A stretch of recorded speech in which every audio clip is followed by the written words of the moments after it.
Okay, so let's dive right in to this deep dive. Yeah. I think it's going to be a good one. We're tackling something I think a lot of people struggle with, and it can be really frustrating. You know, you can read English books.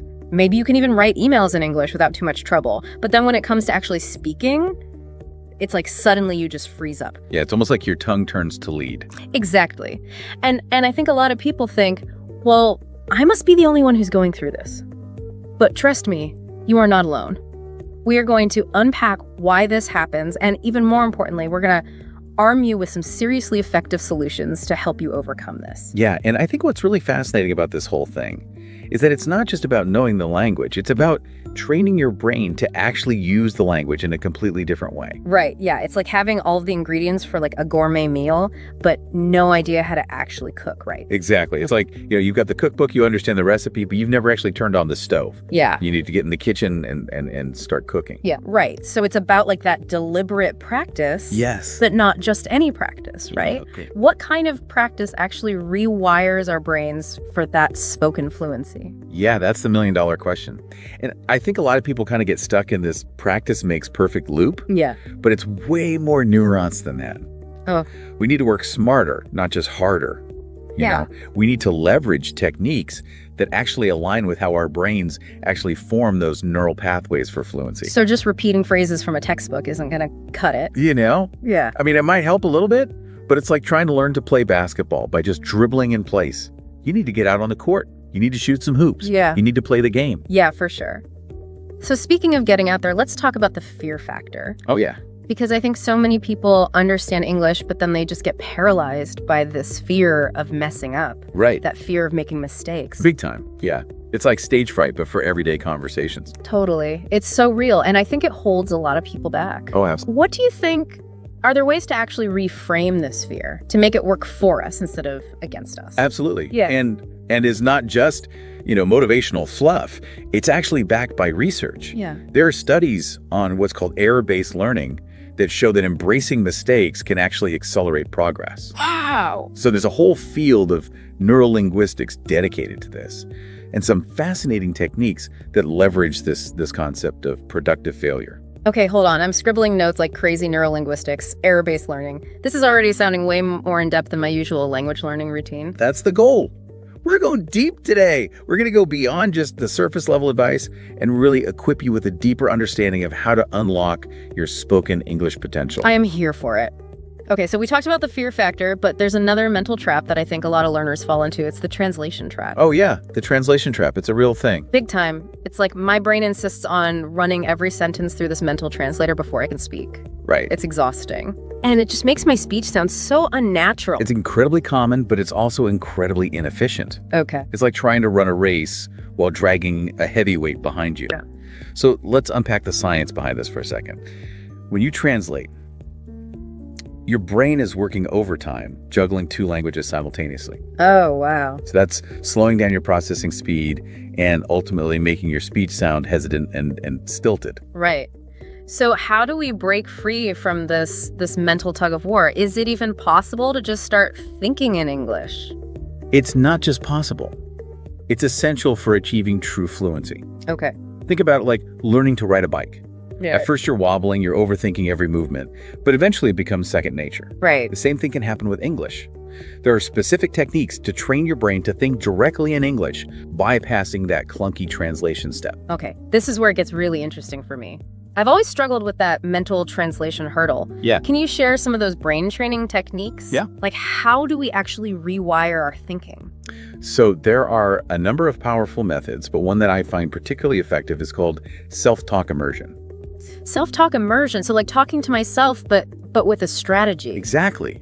It's not just about randomly, chattering away in English. Yeah. It's about consciously creating a mental landscape where you are forcing yourself to think in English. So for example, describe your surroundings, your actions, even your thoughts and feelings, all in English, as if you were narrating your own life. That actually sounds kind of fun. I'm already thinking about narrating my morning coffee routine in English. But what about those times when you're not just by yourself, like when you're actually trying to have a conversation with someone in English. Right. Well, that's where another common pitfall comes in, and it's what I call the textbook trap. Okay. A lot of learners focus so heavily on formal written English. Right. And that can leave them feeling completely lost in real-life conversations. I've so been there. Yeah. It's like studying sheet music for years, but then freezing up when you actually have to improvise a solo. That's a great analogy. Yeah. Spoken English. It's full of idioms, slang contractions. You know, it has this natural rhythm that you just won't find in textbooks. Right. So to bridge this gap, it's crucial to immerse yourself in authentic conversations as much as possible. So how do we do that? Do we need to like book a one-way ticket to an English-speaking country? Not necessarily. While living abroad can certainly accelerate your progress, there are tons of accessible resources right at your fingertips, even if you're not living in an English-speaking environment. Okay, I'm relieved to hear that.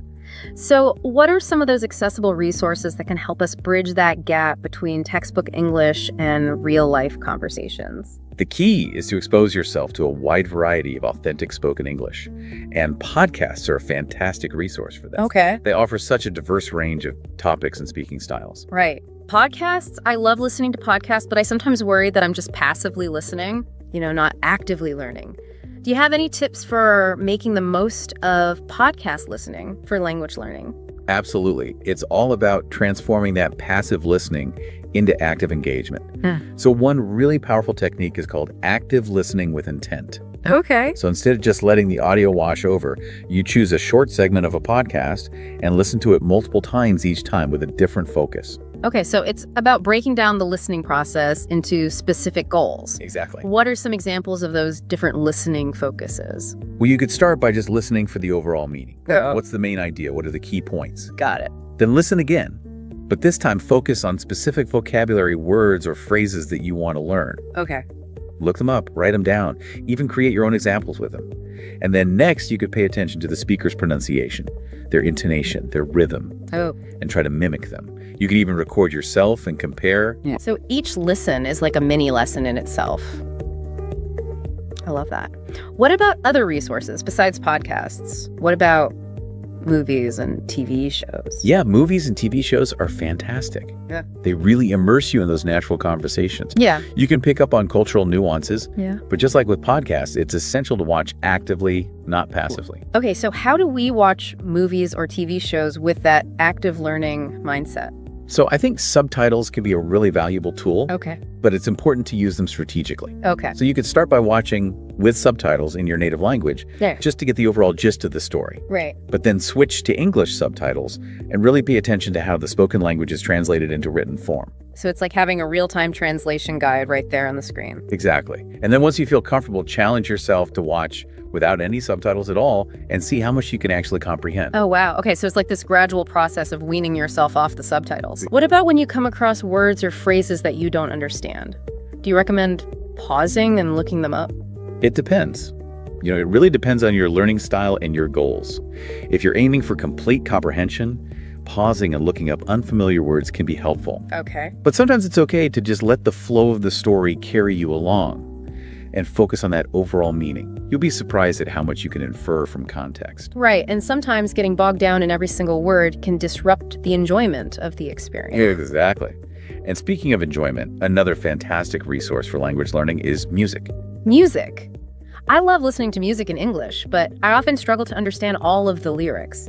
Is there a way to actually learn from music? Absolutely. Music can be an incredibly powerful tool for language acquisition, especially for learning vocabulary, pronunciation, and rhythm. Okay. So choose songs that you love, look at the lyrics, and just sing along. Okay. You'd be amazed at how quickly those words and phrases stick in your mind. It sounds like a fun way to learn. Okay, so we've got podcasts, movies, TV shows, music. What other resources can help us bridge that gap between understanding and speaking English fluently? One resource that's often overlooked is audiobooks. Audiobooks. I've never really thought of those as a language learning tool. Yeah, they can be incredibly effective, especially for improving your listening comprehension and your pronunciation. Okay. So choose a book that you enjoy, listen to the audiobook while you're reading along in the physical book, and just pay close attention to the narrator's pronunciation and intonation. So it's like a double dose of language immersion. Exactly. Reading and listening simultaneously. What about those times when we're not actively listening or watching something? Can we still be practicing our English even when we're busy with other things? Absolutely. The key is to find those creative ways to integrate English into your daily routine, even if you only have a few minutes to spare. Okay, I love the idea of sneaking in those micro practice sessions. Do you have any specific tips? Yeah, well, think about your daily routine and identify those pockets of dead time, like commuting, waiting in line, doing chores. Right. These are prime opportunities for language learning. So instead of scrolling through social media while I'm waiting for the bus, I could be listening to a podcast episode or reviewing some vocabulary flashcards. Exactly. And the beauty of language learning apps is that they make it so easy to squeeze in practice wherever you are. You can even set daily reminders or create a personalized study schedule to help you stay on track. I love how technology has made language learning so accessible and convenient. It's like having a virtual language coach right in your pocket. But what about that social aspect of language learning? Is it important to connect with other learners and native speakers in a more structured setting? I think it's really valuable. Yeah. Joining an English-speaking community, both online and offline, can provide immense benefits. Okay, I'm ready to get social. Tell me more about these communities and how to find them. Yeah, well, look for local language meetups or conversation clubs or, even English-speaking theaters or events in your area. Right. Online, you can join Facebook groups or forums or virtual communities that are dedicated to English learning or even to specific interests, So it's about finding your tribe, people who share your passion for learning English. Exactly. And the beauty of these communities is that they provide this supportive and encouraging environment where you can practice speaking without fear of judgment. You can ask questions, you can share tips, and celebrate each other's successes. It sounds like a fantastic way to stay motivated and to make the learning process more enjoyable. It really is. And another benefit of joining a community is that it exposes you to different accents, speaking styles, and perspectives. Right. Which helps you develop a more well-rounded understanding of the language. That's a great point. It's not just about learning textbook English, it's about understanding how the language is actually used in those real-life conversations. Exactly. And speaking of real-life conversations, one of the most valuable things you can do to improve your speaking skills is to simply put yourself out there and start talking to native speakers. Okay, that sounds terrifying to some. I know, but I know it's so important. Do you have any tips for overcoming that initial fear and approaching native speakers with confidence? Yeah, absolutely. First and foremost, remember that most native speakers are incredibly welcoming and encouraging to language learners. That's reassuring to hear. I think sometimes we just build up these fears in our minds, imagining the worst case scenarios. Yeah, it's true. But really, the reality is probably a lot more positive. Oh, yeah. Most native speakers I've met understand the challenges of learning a new language, and they're more than happy to help. So start by finding small opportunities to interact with native speakers in your daily life, maybe at a coffee shop or at a store or even online. Okay. And remember, it's not about being perfect. It's about making an effort to communicate. Don't be afraid to ask for clarification if you don't understand something, and use gestures or visual aids to help get your point across. Those are great tips. I feel like I'm starting to reframe my perspective on speaking to native speakers. It's not a test. It's an opportunity to connect and to learn. Exactly. And the more you do it, the more confident and comfortable you'll become. This has been such an empowering conversation. I feel like I have a whole new toolkit of strategies to improve my spoken English. But before we move on to our next segment, I just want to quickly recap some of the key takeaways from this part of our deep dive. Great idea. First and foremost, we debunked the myth that you need to live in an English-speaking country to achieve fluency. Right. We explored a plethora of accessible resources, from podcasts and movies to music and audiobooks, that can provide those immersive language learning experiences right at your fingertips. Absolutely. And we emphasize the importance of active engagement, transforming that passive listening and watching into dynamic learning opportunities through targeted repetition-focused attention and even strategic use of subtitles. Yes. And we encourage listeners to think outside the textbook, to embrace authentic spoken English and to seek out opportunities to interact with native speakers in those real-life conversations. Right. And let's not forget the power of community. Joining English-speaking groups, both online and offline, can provide invaluable support, motivation, and exposure to all those different accents and perspectives. This has been such a comprehensive and inspiring exploration of spoken English fluency. I feel like we've really equipped our listeners with a solid foundation for success. I'm so glad to hear that. Remember, the journey to fluency is ongoing, and the more you embrace the process, the more rewarding it will be. Okay, are you ready for our next segment? But first, a quick word from our sponsors. And we're back. It's really remarkable how much we've already uncovered. about this whole intricate dance between understanding and speaking English fluently. It's not just about, accumulating knowledge, it's about activating it. Right. And we've explored some really creative ways to do that, even if you're not living in an English-speaking country. Exactly.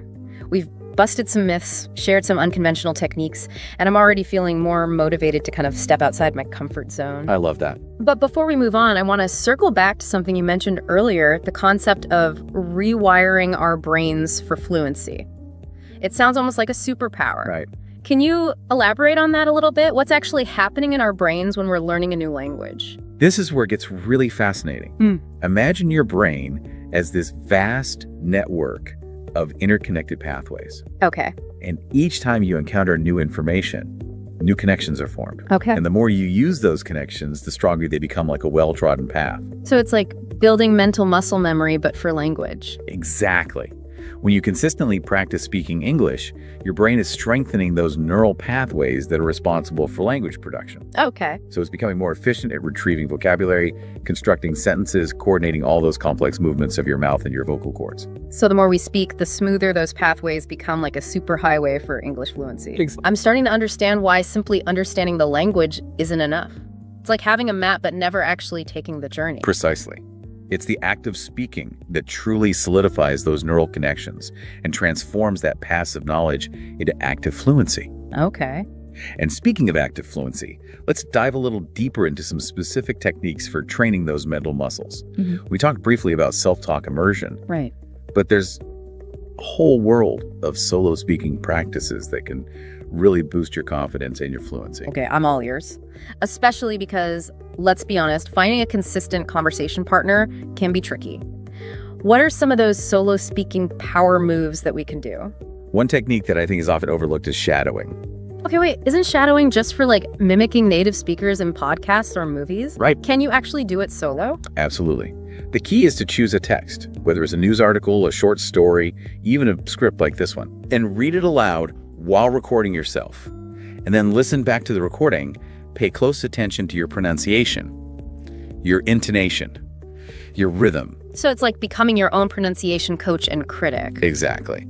And once you've identified areas where you want to improve, choose a short segment of the text and practice shadowing it multiple times. Aim to match the native speaker's pronunciation and flow as closely as possible. I can see how that would be incredibly helpful for fine-tuning those tricky sounds and rhythms. What other solo speaking techniques do you recommend? Another really powerful method is called descriptive narration. Descriptive narration sounds intriguing. What's the concept behind that? Imagine you're a sports commentator. Okay. But instead of describing a game, you're describing your everyday activities. Okay. So as you go about your day, narrate everything you do, even the most mundane tasks, in vivid detail, using rich vocabulary and complex sentence structures. So instead of just thinking, I'm making breakfast, I would say out loud, I'm carefully whisking the eggs, adding a pinch of salt and a sprinkle of pepper, and watching as the golden omelet fluffs up in the pan. Exactly. Right. It may feel a little silly at first, Right. but this technique forces you to think on your feet, to translate those everyday actions into fluent English, and to practice using descriptive language in a spontaneous way. I love that. It's like turning everyday life into a language learning adventure. And I can imagine it would be especially helpful for those of us who tend to overthink or translate in our heads before speaking. Absolutely. But what about when we do have the opportunity to practice with a partner?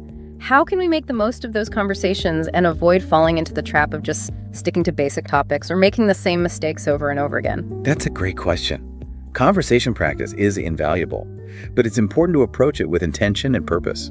So one strategy that can be incredibly effective is called conversation mining.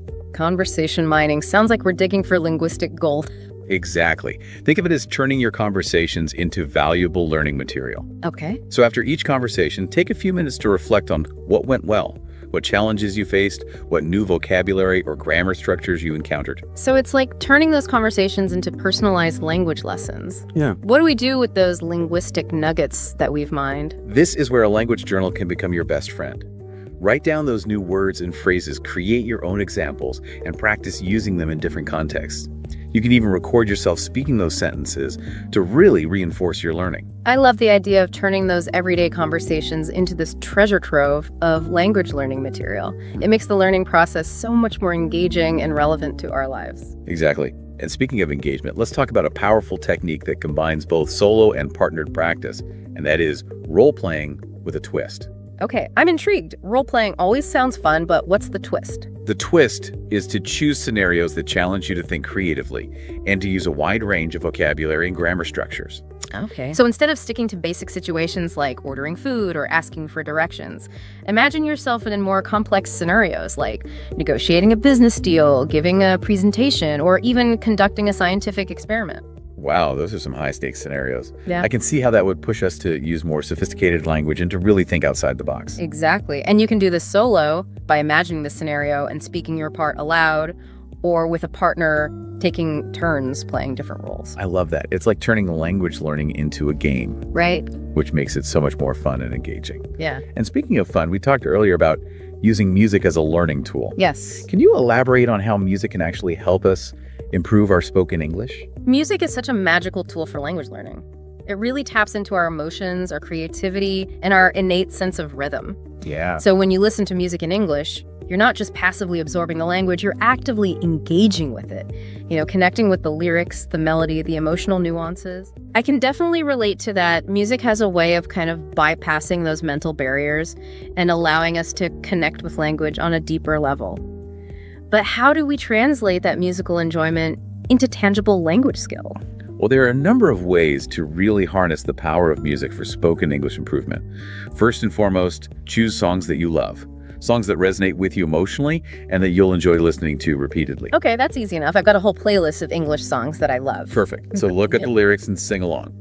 Don't worry about sounding perfect. Just focus on pronouncing the words clearly and matching the singer's rhythm and intonation. So it's like karaoke, but with a language learning twist. Exactly. And as you're singing along, pay attention to any unfamiliar words or phrases. Okay. Look them up, understand their meanings, and try to incorporate them into your own vocabulary. Okay, that's making more sense now. It's not just about passively listening to the music, it's about actively engaging with the lyrics and kind of extracting those linguistic gems. What other musical techniques can we use? Another really powerful method is what I call lyric analysis. Okay. So choose a song that you enjoy and really delve into the lyrics. Analyze the songwriter's use of language, the imagery, the metaphors, the rhyme scheme. Okay. Try to understand the deeper meaning behind the words, the emotions they evoke, the story they tell. Wow. That sounds like a deep dive into the heart of language. It's like turning a song into a poetry analysis lesson. I can see how that would expand our vocabulary and our understanding of how language can be used to express these complex ideas and emotions. Exactly. And the beauty of this technique is that it goes beyond just memorizing words and grammar rules. Right. It's about developing a deeper appreciation for the nuances and the beauty of the English language. I love that. It's about seeing language not just as a tool for communication, but as an art form. And speaking of art forms, we haven't talked much about the visual side of language learning.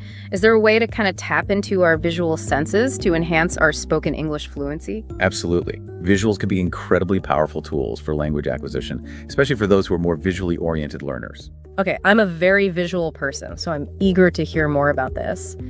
What are some visual techniques that we can use? One technique that I find particularly effective is called image association. Okay. So choose a vocabulary word or phrase you want to learn and create a vivid mental image that you associate with that word. So instead of just trying to memorize the definition, I would create a picture in my mind that represents the word. Exactly. So for example, if I wanted to learn the word serene, I might imagine a calm lake reflecting the mountains in the sky. Exactly. And the more vivid and detailed your image, the more likely you are to remember that word. And to reinforce that connection, you can even draw or sketch your image, adding another layer of visual engagement. I love that. It's like turning vocabulary learning into an art project. What other visual techniques do you recommend? Another really powerful method is mind mapping. Mind mapping is this visual brainstorming technique that helps you organize information and make connections between ideas. Okay, I've heard of mind maps, but I usually use them for brainstorming projects, not for language learning. How do they work for spoken English? Well, choose a central theme or topic, such as travel, food, or technology, and write it in the center of a piece of paper. Okay. Then branch out from that central theme, adding related vocabulary, words, phrases, and ideas. So if I chose travel as my central theme, I might branch out to destinations, transportation, accommodations, and activities. Exactly. And under each branch, you can add those specific vocabulary words like airplane, hotel, museum, sightseeing. Okay. The key is to use colors, images, and symbols to make your mind map visually appealing and memorable. I love that. It's like creating a visual roadmap for our language learning journey. And I can see how it would help us to organize our thoughts, make connections between words, and see that bigger picture of how language is used to describe different themes and topics. Precisely. Mind mapping is a fantastic tool for expanding your vocabulary, improving your understanding of word relationships, and generating ideas for conversations and writing. This has been such an eye-opening exploration of that visual side of language learning. I'm already feeling inspired to incorporate these techniques into my own practice. But before we move on, I want to circle back to something we talked about earlier, the fear of making mistakes. Right. I know you mentioned that embracing mistakes can actually accelerate progress. Yes. But how do we shift from seeing mistakes as failures to seeing them as valuable learning opportunities? That's a crucial shift in mindset. And it's not just about positive thinking, it's about understanding the science behind how our brains actually learn from errors. Okay, I'm intrigued. Tell me more about the science of learning from mistakes. So when we make a mistake, our brains actually fire up this whole network of neural activity, signaling that something needs to be adjusted or corrected. Oh, wow. And this process of error detection and correction, it's essential for learning and growth. So mistakes are like wake-up calls for our brains. Exactly. Telling us to pay attention and to learn something new. Precisely. And the more we embrace those wake-up calls, the more efficiently our brains actually learn and adapt. Yeah. But it's not just about making mistakes willy-nilly. Okay. It's about analyzing those mistakes, understanding why they happened, and using that knowledge to improve. So it's about turning those mistakes into valuable feedback that guides our learning process. Precisely. Yeah. And one of the best ways to do that is to get comfortable with receiving feedback both from ourselves and from others. Okay, that makes sense. But receiving feedback can be a little nerve-wracking, especially when it comes to something as personal as our language skills. Do you have any tips for making that feedback process less intimidating and more productive? Absolutely. First and foremost, choose your feedback sources wisely. Okay. Seek out people who are supportive, encouraging, and who have a good understanding of language learning. So not just any random person on the street, but people who can provide constructive and helpful criticism? Exactly. And when you are receiving feedback, listen actively and ask clarifying questions. Don't be afraid to explain your thought process or to ask for specific suggestions for improvement. So it's about turning feedback into a dialogue, a collaborative learning experience. Exactly. And remember, feedback is a gift. It's an opportunity to learn, to grow, and to become a more confident and fluent English speaker. This has been such an empowering conversation about the power of mistakes and the importance of feedback.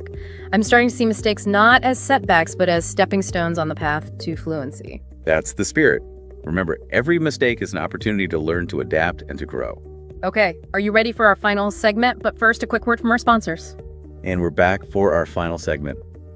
Wow, it's amazing how much ground we've covered in this deep dive. From like brain science to solo speaking hacks to embracing those glorious mistakes. It's been a lot. It really has been quite a journey. And you know, it strikes me that there's this one more crucial piece to this whole fluency puzzle, and that's the emotional side of language learning. Ooh, I like where this is going. We've talked a lot about techniques and strategies, but what about the role of like motivation, confidence, even playfulness? Exactly. You can have all the knowledge and all the tools in the world, but if you're not emotionally invested, if you're not enjoying the process, it's going to be an uphill battle. Right. You know, think about it. When we're genuinely interested in something, when we're having fun, our brains are just more receptive. We're more likely to stick with it. For sure. It's like the difference between forcing yourself to eat broccoli and like savoring a delicious dessert. That's a perfect analogy. So how do we inject that sense of enjoyment, that intrinsic motivation into our language learning journey? Well, one powerful approach is to tap into our passions. What are you genuinely interested in? What are those topics that make your eyes light up? Ooh, I'm a total history nerd. Okay. I could spend hours reading about ancient civilizations or watching documentaries about historical events. There you go. Yeah. So instead of sticking to those generic textbooks or conversations, immerse yourself in English language resources that are related to history. Read books, watch documentaries, listen to podcasts, even join online forums or discussion groups that are dedicated to history. Okay, so it's about aligning our language learning with our existing interests. Exactly. Which makes so much sense. It's like sneaking in a workout while doing something you already love. Exactly. Yeah. And when you're learning through a subject that you're passionate about, it doesn't feel like work. It feels like exploration. It feels like discovery. Right. And that sense of excitement, it just fuels your motivation and makes that whole learning process so much more enjoyable. I'm already feeling more inspired just thinking about it. But what about those times when we hit a plateau, when we feel stuck or discouraged? How do we maintain that emotional momentum? Well, this is where the power of setting realistic goals and celebrating small victories comes in. So instead of focusing on this kind of elusive end goal of fluency, break down your learning journey into smaller, more manageable milestones. Okay, so instead of saying, I want to be fluent in English, I might set a goal to have a 5-minute conversation with a native speaker about my favorite hobby. Exactly.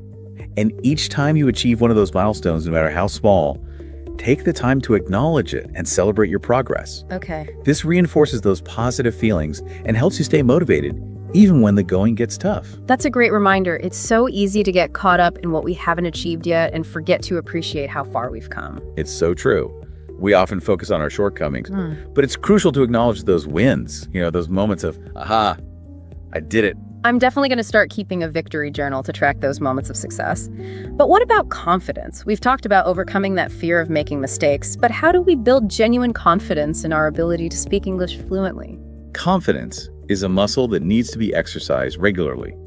And one of the best ways to strengthen that muscle is through positive self-talk. Okay, I've heard about positive self-talk, but I sometimes struggle with it feeling a little cheesy or insincere. How do we make it genuine and effective? It's all about reframing your inner dialogue. So instead of focusing on your perceived weaknesses, focus on your strengths, your progress, and your potential. So instead of saying, I'm so bad at speaking English, I'll never be fluent, I might say, I'm learning and growing every day, and I'm proud of myself for putting in the effort. Exactly. It may sound simple, but the words we use to talk to ourselves have a powerful impact on our beliefs and our actions. And the more you practice that positive self-talk, the more those positive beliefs will become ingrained in your subconscious mind, boosting your confidence and empowering you to take risks and embrace challenges. I love that. It's like rewiring our brains for positivity and self-belief. Exactly. And remember, confidence breeds confidence. The more you practice speaking English, even if it's just to yourself or with supportive partners, the more confident you'll become. Okay, I'm starting to see a pattern here. It's all about shifting our mindset, our approach, and our emotional state. Exactly. Language learning is not just this cognitive process, it's an emotional journey. And when you embrace that journey with enthusiasm, curiosity, and a willingness to experiment and have fun, you unlock this whole new level of learning and growth. This has been such an incredible deep dive. I feel like we've not only equipped our listeners with practical techniques and strategies, but we've also empowered them to approach language learning with this whole new mindset. I'm so glad to hear that. Remember, the journey to fluency is ongoing, and the more you embrace the process, the more rewarding it will be. Absolutely. And before we sign off, I want to leave our listeners with a final thought-provoking question. If you could have a conversation with anyone in the world in fluent English, who would it be and what would you talk about? Let us know in the comments below. And until next time, happy learning.